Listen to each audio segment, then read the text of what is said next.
This is Gold and Silver Buyers Club. Today, we are with Kevin Hale. See you guys. Kevin Hale is running for Congress on the Libertarian ticket. So, Kevin, how are you today? I'm awesome today. Feeling good? I am feeling good. Great. Well, I met Kevin probably about a year and 3 or 4 months ago. I think it was the summer of 2018. He put out a notice saying, hey, come help do some marketing, grassroots type stuff for the Libertarian Party of Dallas County. And, you know, being a fair-minded person, I thought, what could that hurt? I was not a big L, but more like a small L when it came to libertarianism. But why wouldn't we want more options? Options are better. I think at the time, we were just trying to get someone's name on the ballot. Was that right? Yeah, we were, at that time, we were we had ballot access.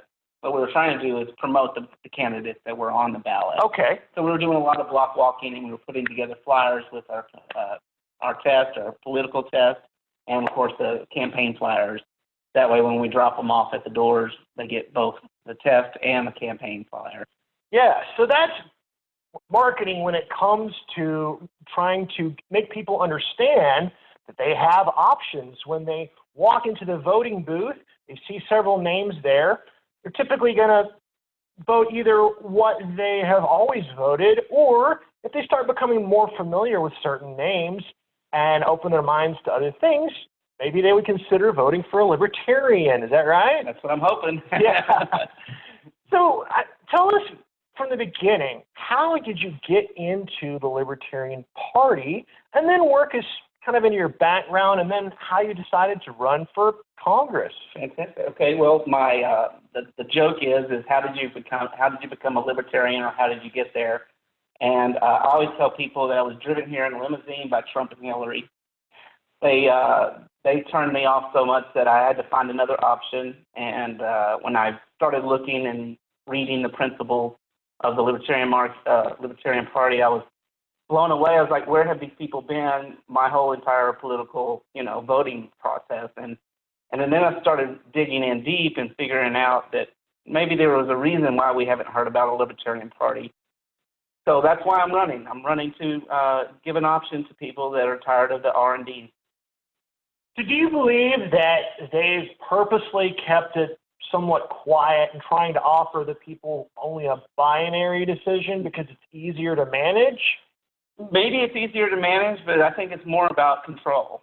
Control. Yeah. Okay. The control of our economy, control of their, especially the economy. They have control of the economy. They get to make the rules and regulations, or at least the corporations that sponsor them do.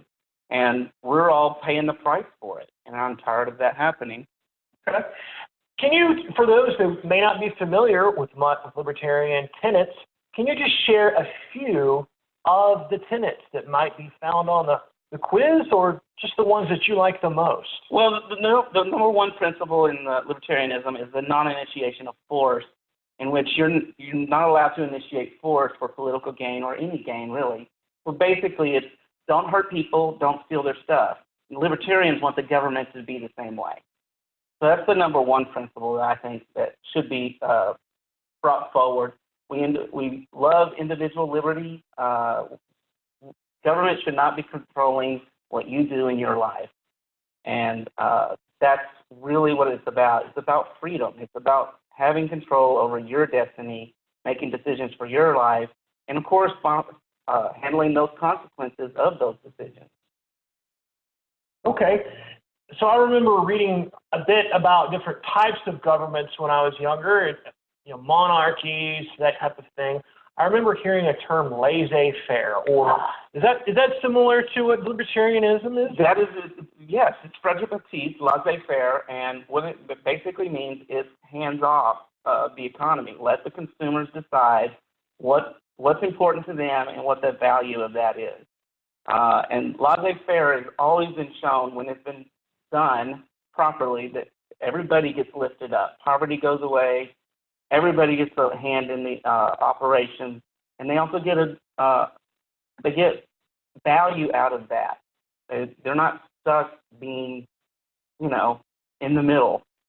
You get a chance to go up, and that's what laissez-faire gives you. Okay, so let's get a little bit more specific. Pick an issue, any issue that you feel strongly about, and give us what the libertarian stance would be, whether or not we are engaged in that as our current laws. Please tell us what the libertarian stance would be on a very specific issue. Okay, for instance, let's take licensing laws. Why do you have to take 1,200 hours to cut hair? Wow. Why do you have to take 1,200 hours of school to cut hair? Seriously, who's getting hurt by people cutting hair? No one. So government has already created a barrier for entry for those people that want to cut hair. If you want to cut hair, you have to get a license. Well, I've never heard of any single death from a haircut. So why are we licensing something that you would ask your neighbor to do? I see. So more or less, they're creating these taxes, these regulations, these barriers to entry that's kind of more or less stopping progress.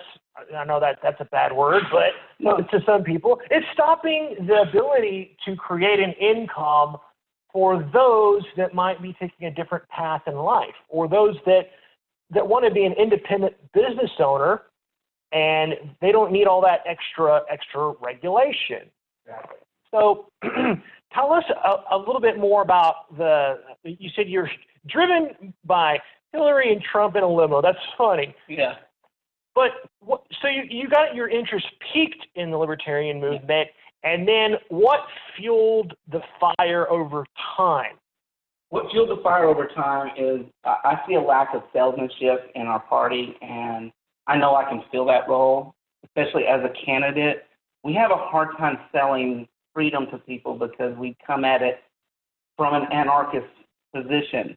We can't talk to people like they're anarchists if they're not anarchists. We have to talk to people where they're at and bring them along into liberty, because not everybody's going to be open-minded about letting go of what government has already provided for them.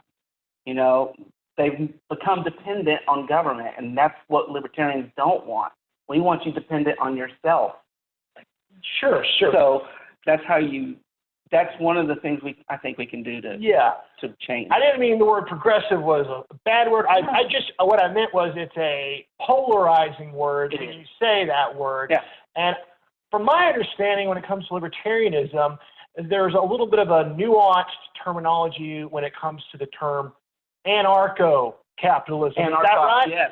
There is a little nuance. Anarcho-capitalism, which more or less is not outright anarchy. No. It's more or less saying just let's get the government out of our daily affairs, our tax incomes, or getting overly taxed as a business. A lot of our, even our regular income tax didn't exist until, I believe, the 1930s. 1913. And that's about the time that the Federal Reserve came about, wasn't it? It's funny because that's one of my main issues is I would love to repeal the 16th Amendment, which enslaved all of us. Oh, wow. You are absolutely right. One of the old books that I've read, at least the paraphrase versions on the internet, was The Richest Man in Babylon.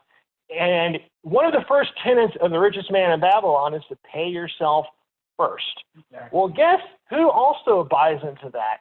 Our U.S. government. They get paid before we did. They're paying themselves first with our money. Right. Which, if you think about it, in 1913, when they ratified the 16th Amendment, they made claim on everybody's labor. They didn't care where the money came from, where the revenue came from, how you earned it. They made claim on it. And now that means that everything you've done for government first, and they've given you a handout afterwards. That's not how the first 100 years of this country went. We were a laissez-faire, free market economy where everybody had an opportunity, and that was the point, that everybody had an opportunity to grow, to go into business for themselves, and to establish a foundation of wealth. That wealth is stolen from us now right from the get-go. that little bit that they take out every time, that's the difference between you being wealthy and being able to make a savings. That's the truth. Absolutely. That's the savings that you're getting robbed from, because obviously you're still living on that little bit left over, right? Well, they just stole your savings, your future, and that's your family's future they're stealing right from the start. It's that nest egg that you could have been able to build and then live off the interest of that nest egg, similar to a lot of times we talk about precious metals and being able to do that. It's a those derivatives, it's not about having extreme income. It's more or less being able to hold on to that income in by way of savings and investments and buying assets. If you had an extra 25% of your income that you were able to buy assets and not spend it on your daily needs, such as food and housing, think about how much more wealthy you would be in the future if you were able to hold on to that amount. It's crazy. It's amazing. And it kind of brings you, I mean, it's the whole term of being owned. You see, it's like we are owned in a way. We literally are. And that's one of the things that really makes me mad, especially when we're trying to address how we bring the poor up, is why are the poor and middle class giving the government an interest-free loan all year only to get that money back? I think they would be better served to just get that money from the start. In fact, that's one of my plans on my website, is to stop making the poor, those that make less than $42,000 per year, a federal tax. You're just going to get it back the following year. I think you'd be better served to have that money now. Yeah, a lot of people are a little bit, and I'd say a vast majority of people are a little bit brainwashed to believe that they're happier when they get back a fatter check after April 15th, when more or less that was money they overpaid the government, and the government was able to hold on to it, not pay them an interest amount. Zero interest. They Zero didn't pay you interest. any extra for holding your money. That's your money from the beginning. Speaking of your platform and some of the things you believe in specifically, could you elaborate a little bit more on what those items are? Absolutely. I have one of the things that I'm glad we're talking about income, because they also take out that Social Security. And one of my plans is to end Social Security in 2 generations. And we can wean ourselves off of this system that's supposed to go broke in 2034 with its current system of taxation. If you would have taken the 6.2% that they steal from you and invested it yourself, you would get far more in that investment in a mutual fund, S&P 500, and an annuity plan. We need to go back to using the private market, or even a 401k. Go back to using the private market for your retirement. You control it, not the government, because they've already spent the money. So if we can get back to that, then we push that responsibility back on the individual. Great. That's a great plan right there. Yep. So tell me. 2 generations. Wow, that's amazing. So can you walk me through the process of how someone runs for Congress? Whew, it's not easy. It's become especially difficult for third parties this year. Even though we earned our ballot access, this year they added a filing fee to another hurdle for us to overcome. Traditionally, this filing fee was meant to pay for, reimburse the taxpayers for the primary cost. We don't primary to pick our candidate. We use a convention system, which costs the taxpayers $0. So now we're having to pay for their primary just so we can stay on the ballot, or at least become a candidate. So that's one of the hurdles that we have to overcome. The second hurdle is we don't even get to pick our delegates until after the primary, which makes it look like that we are getting into the races late. In fact, in Texas, it makes us look like our presidential candidate is going to be 3 months late to the game, because the primaries for the old parties will have already been decided, and we don't choose ours until May. So that's another thing that they are doing to keep us out of the loop, or at least looking like we're falling behind and not campaigning. It's one of the reasons I started early. I started block walking in August, and I'm not going to stop until this next November. Oh, wow. So even if you're not a staunch libertarian, wouldn't you agree that it's nice to have options instead of just 2 people to choose from? Yeah. Choice is freedom. That's right. Having more choices is always better than having less choices. Yeah. So one reason why I'm interviewing you today, Kevin, which I love your slogan, by the way, give them Hale. Give Congress Hale. Give Congress Hale. Give Congress Hale. I love that. But one of the reasons why I'm interviewing you today is I really like hard-working, grassroots type of folks. Yeah. And I've noticed firsthand, since we've been friends on Facebook, how often you are going out and going door to door and making people aware of the Libertarian Party and how it's already on the ballot. Someone just needs to make that choice on a very grassroots, local level. How often do you do that? I do that every weekend, except for one on a monthly basis. So I'll take one weekend off where I don't block walk, but I usually have a campaign event that I do on that weekend. But every Saturday and Sunday morning, we're usually block walking. We meet for breakfast at 9 o'clock. We chit-chat for a little bit, and then we go out to the neighborhoods. I call it the baby dragon because of the gerrymandering. So that's what we're focused on is Congressional District 5. If you look at the very top of it, it's the baby dragon. It's on the east side of Dallas, east of 75 and mostly south of 635 and east of the lake, White Rock Lake. So we call it the baby dragon because of the gerrymandering. That's what I've been focused on. We do flyer drops every weekend, and I love talking to the constituents as we're walking through their neighborhood, if they're mowing their lawn or if they're doing a garage sale. I stop and I talk to them. I talk to them about why we need a third party and how having a third party will make better Democrats and Republicans again. And have you gotten some interesting reactions? Any positive reactions? I've gotten huge positive reactions, and especially because I've started early. They go, wow, you're starting way early. And I say, well, and then I point out the delegate issue of them having to choose our delegates post-primary. So I think just educating people on the fact that we are running a candidate for this position and letting them know early will pay off dividends later on. So that's my hope. And I hope to build some momentum as we're doing this, because as we work our way through those neighborhoods, those people are going to come back around when the primary signs come out and go, wait a minute, he told us not to vote in the primary. And then that's when we hook them. That's when we get them in and we get them involved and let them be empowered by becoming a delegate, because you can be very empowered in the process of becoming a delegate, because you're literally choosing candidates, you're choosing state delegates, you're as boring as it sounds, you're choosing bylaws for the party, and you're also choosing the party leadership. So it's very empowering process, and I think if more people got involved that way, you'd see more activism, and I think you'd see more third parties winning.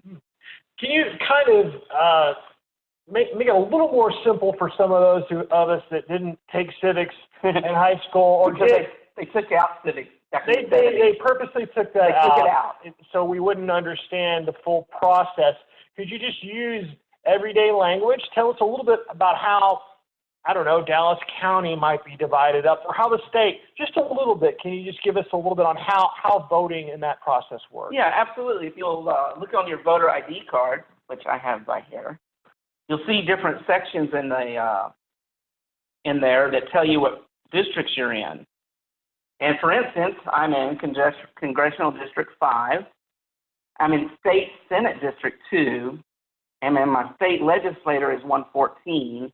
My Justice of the Peace is 3. And in Dallas County, I have seat 10 on the City Council. The school district is just DA3, and the commissioner is seat 1. So these are all the people that I get to vote for at all the levels. Yeah, of course. I won't show them your birthday or anything. I'll be 50 when you elect me, so I'll be twice qualified. So you probably got one of these in the mail if you register to vote. It gives you all the information where you're supposed to go vote. And then tell me a little bit. I don't even quite understand the dragon bit about gerrymandering. What do you mean by that? I know gerrymandering means they purposely try to divide where only certain voters will vote from a majority standpoint. Exactly, and the reason I'm bringing it up, I'm calling it the baby dragon, is because of the way it's shaped. I've made a point on it on my push cards, and you can see these on my website as well. But as you can see, looks like a dragon to me. It's just a head, wings, body, arm, and then it gerrymanders all the way into Mesquite and then the 6 of these rural counties out in East Texas. So what you're saying right here is it's harder to be able to get that third party in there because of this reason? I think that a third party is the only way to defeat the gerrymandering. Okay.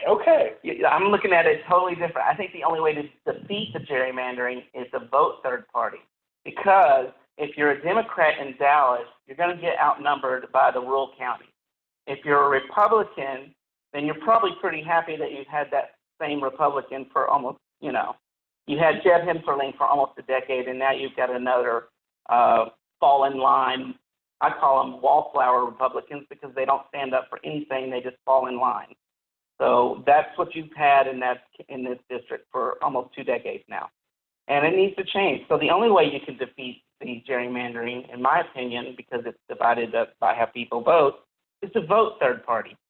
And it's not an impossible task either, because I have 650,000 people that are registered to vote in my district. Only 200,000 voted last time. And straight party ticket voting goes away.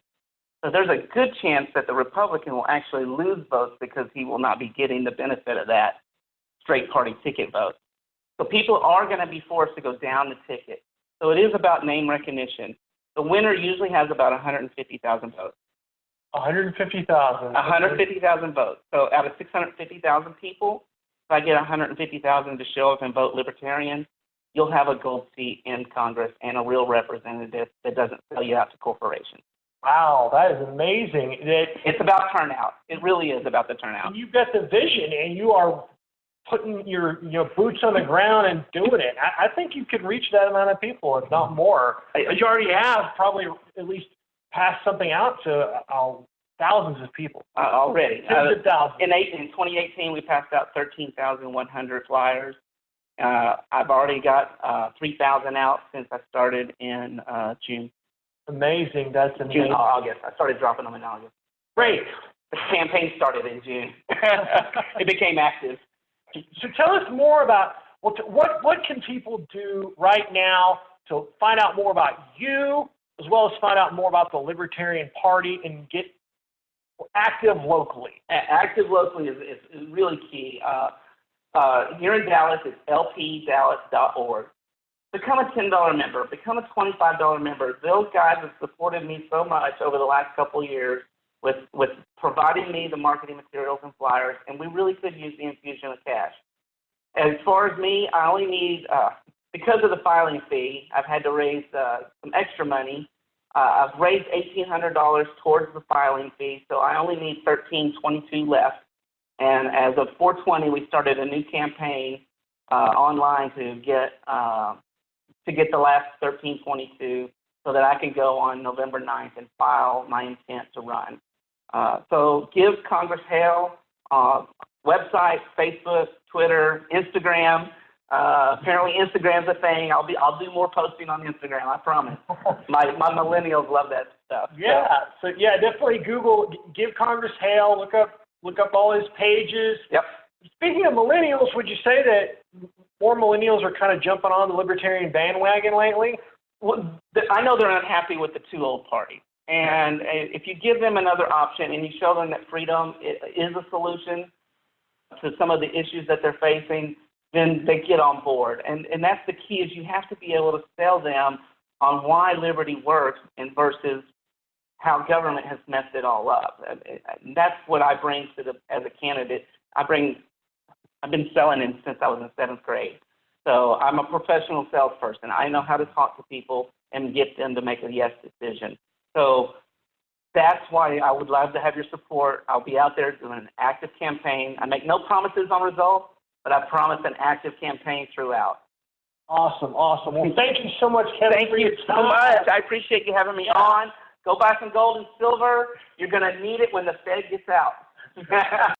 For more information on Kevin Hale's run for the congressional seat, check out www.givecongress.hale.nationbuilder.com. For more information on Gold and Silver Buyers Club, check out goldandsilverbuyersclub.org. You'll be redirected to our Meetup group that meets in Dallas, Texas. Thank you.